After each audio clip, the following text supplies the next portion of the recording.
प्रभात वार्ता के hot talk में आज हमारे साथ हावड़ा तृणमूल कांग्रेस हिंदी सेल के जो प्रेसिडेंट हैं मानव जायसवाल जी हैं। लगातार आपने इनको हिंदी चैनलों पर देखा होगा। राष्ट्रीय प्रवक्ता के तौर पर हमेशा बात करते रहते हैं और हमेशा चर्चा में बने रहते हैं। लगातार इनकी जो अपनी सोच है जो पार्टी के प्रति, तृणमूल कांग्रेस के प्रति बिल्कुल अलग है, सबसे अलग है। ये हमेशा तृणमूल कांग्रेस को पूरे देश में देखना चाहते हैं। इनका मानना है कि ममता बनर्जी देश को एक अच्छा नेतृत्व दे सकती हैं। हमारे साथ मानव जायसवाल जी, बहुत बहुत धन्यवाद। जिस तरह हावड़ा में लगातार हिंदी भाषियों के बीच में आप लगातार काम करते रहे हैं, तृणमूल कांग्रेस को कहाँ देखते हैं? तो मैं आपको बताना चाहता था कि जिस तरीके से हिंदी भाषा भाषियों को अलग नज़रिए से देखा जाता रहा कि वो शायद दीदी के साथ नहीं है, लेकिन ऐसा नहीं है। बहुत सारे हिंदी भाषा भाषी समुदाय है जो कि दीदी के साथ है। आज जब हम ज़मीनी स्तर पे काम करते हैं तो लोग बोलते हैं कि जिस तरीके से द्वारे सरकार हुआ, जिस तरीके से स्वास्थ्य साथी कार्ड हुआ, जिस तरीके से लक्ष्मी भंडार दीदी दे रही है, रूपोश्री है, सुबुध साथी है, और साथ ही साथ जितने भी कन्याश्री प्रकल्पों जितने भी हैं जो महिलाओं के अंतर्गत लिया गया है, ये काफ़ी कारगर रहा है। और ये स्टूडेंट क्रेडिट कार्ड भी काफ़ी हेल्पफुल रहा है। और जो समुदाय है जो कि जानकार नहीं था, लेकिन अभी हम लोग डिजिटली प्लेटफॉर्म में काफ़ी मुखर होकर काम कर रहे हैं, तो इसकी वजह से लोगों को उसकी जानकारी भी मिल रही है। और जानकारियाँ जब मिल रही हैं तो लोग और जुड़ रहे हैं और हम जोड़ रहे हैं लोगों को। 2024 की तैयारी क्या है? हमारी एक ही तैयारी रही है। हम तो कभी भी देश को किसी मिशन के अंतर्गत नहीं देखते थे कि जो मिशन है कि हमको देश को जीतना है। हमारी नेत्री ने जो सुश्री ममता बनर्जी है, जिन्होंने ममत्व का निर्वाह किया है, वो ममता दी है पूरे प्रांत को।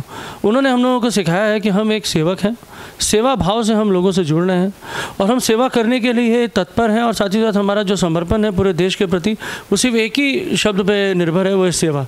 तो हम सेवा भाव से जब हम देश को देखते हैं तो हमको पता है कि देश भी हमको उसी भावनाओं से देखेगा।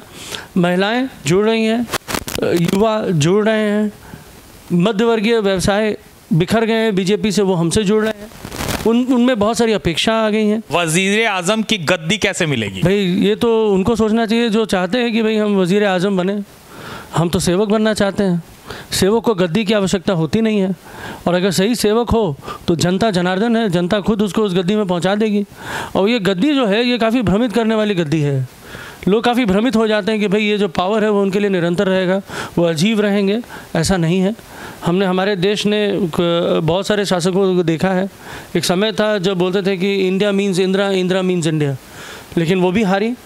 और ये मोदी जी हैं, जिस तरीके से 48-52 के लगभग इनके गठबंधन थे 2014 में, फिर घट के 48 हो गए, कुछ लोगों का विलय हो गया, आज वो घट कर 22 से 23 हो गए हैं।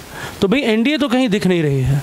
और जिस तरीके से इनकी ये क्रूरता है, हमको ज़्यादा दूर नहीं लग रहा है। जिस तरीके से इन्होंने 400 रुपये के सिलेंडर को 1100 साढ़े 1100 बना दिया है, काफ़ी दूर कर दिया है देश की जनता को इन्होंने अपने आप से। जहाँ पे एक स्कूटी 50-55 हज़ार रुपये में मिलता था, जो एक पिता अपनी बेटी के शादी में या बेटी को देता था स्कूल कॉलेजेस के लिए, आज वो खरीद नहीं पा रहा क्योंकि लाख सवा लाख रुपए के पार हो गया है। साथ ही साथ जब एक माँ बहुत ही शिद्दत से, बहुत ही मेहनत से, बहुत ही परिश्रम से जब अपने बच्चे के लिए पैसे सजोती थी कि मेरी बिटिया की शादी होगी, मैं कान की बालियाँ दूंगी, नाक की नथनी दूंगी, पायल दूंगी, तो आज वो माँ देख रही है कि मैं कुछ चीज़ खरीद नहीं पा रही हूँ। क्योंकि नोटबंदी और जीएसटी के बाद हमारा जो देश पिछड़ा है, उसके बाद कोरोना काल में लोगों को जिस तरीके से पिछाड़ दिया है इस सरकार ने, क्योंकि सरकार साथ में कभी खड़ी नहीं हुई। को नहीं लगता कि ममता बनर्जी जो माननीय मुख्यमंत्री हैं वो आजकल बहुत चुप सी हैं? काम बोलता है, दीदी का काम बोलता है। मैंने एक संगीत कहीं सुना था, काम बोलता है बाबा, काम बोलता है, बंगाल में सिर्फ दीदी का काम बोलता है। तो दीदी का काम बोल रहा है। 24 में कितनी सीटें जीतेंगे? भाई बंगाल में तो हम 42 की 42 जीत रहे हैं। हम असम में भी जा रहे हैं, मेघालय में भी जा रहे हैं, नागालैंड में भी जा रहे हैं, त्रिपुरा में भी जा रहे हैं।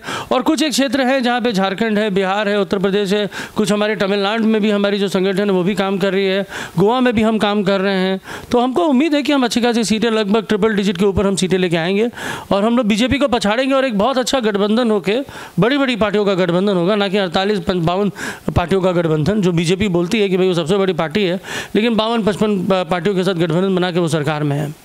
आखिर समीकरण बनेगा कैसे? कांग्रेस मानेगी कैसे? देखिए, कांग्रेस ने एक शुरुआत करी है, वे बहुत ही बड़ी और बहुत ही सराहनीय शुरुआत है, भारत जोड़ो यात्रा। और वो भारत जोड़ो यात्रा जो है वो हम लोगों को, सभी को, हर भारतीयों को छूता है कि वो जोड़ने की रणनीति है, ना कि तोड़ने की। तो भाई आप पहल कर रहे हैं, आप बड़ी पार्टी हैं पूरे देश की, अगर आप पहल कर रहे हैं तो हमको उम्मीद है कि कांग्रेस एक पार्टी है जिसके हर बूथ में कार्यकर्ता हैं, और सही संघर्ष करते हुए अगर वो आगे आएंगे तो हम सपोर्ट करेंगे। दीदी के लिए कोई भी प्रधानमंत्री का चेहरा नहीं है, ना दीदी को खुद की ख्वाहिश है कि वो खुद प्रधानमंत्री बने, वो तो जनता है, उनका प्यार है, और ऑपोजिशन के बहुत सारे नेताओं का प्यार है कि जो चाहता है कि दीदी प्रधानमंत्री बने। लेकिन हमारी जो लड़ाई है, जो दीदी ने हमको बताया है, जो हमारी नेत्री ने हमको सिखाया है कि हमारी लड़ाई प्रधानमंत्री की नहीं, हमारी लड़ाई है देश वर्सेस बीजेपी। हम देश हैं और बीजेपी एक पार्टी है, तो देश बीजेपी से लड़ रहा है और बीजेपी देश से लड़ रहा है।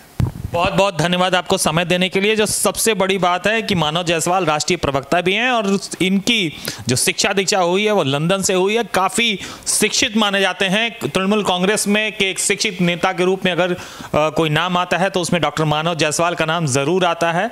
हम इनकी क्या सोच है हमने आपको अभी दिखाया। इसके आगे भी 2024 की तृणमूल कांग्रेस की क्या तैयारी रहेगी, बाकी नेताओं के क्या बयान आते हैं, हम लगातार आपको दिखाते रहेंगे। प्रभात वार्ता के साथ विवेक शुक्ला।